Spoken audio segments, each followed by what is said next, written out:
شنو تتوقع ممكن الواحد يعطي في مرحلة الحب؟ عيونه؟ قلبه؟ كله؟ دنيته؟ أحلف لك بالله أن خليت حياتي كلها له ولا قصرت بشيء. يا عساني ما شفته في يوم من الأيام محتاج إلا شبيت له أصابعي شموع بس علشان أشوف كل حاجاته تكون موجودة على أرض الواقع، ما بيها قصر بحقه.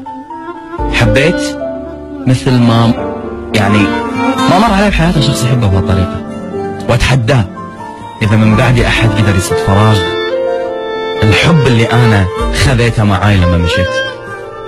شنو ممكن تتخيل أصعب شيء الواحد يوصل له في مرحلة الحب؟ ممكن أن أنت تنهي كل شيء في حياتك بس علشان خاطر إنسان؟ تبيع حلمك عشان خاطر إنسان؟ توقف بوجه الكل وتقول هالإنسان هذا أنا أحبه ومستعد أني أنا أحارب عشانه.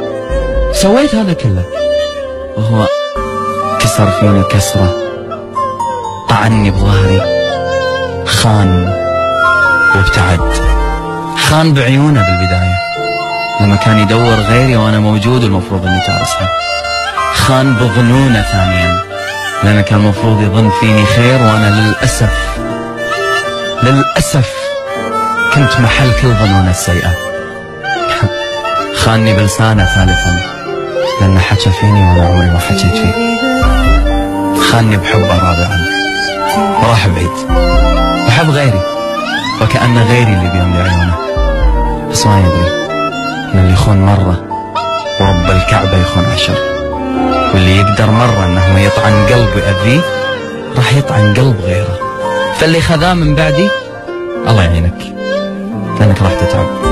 أمانة على كل اللي سويته، ما استاهل أكثر.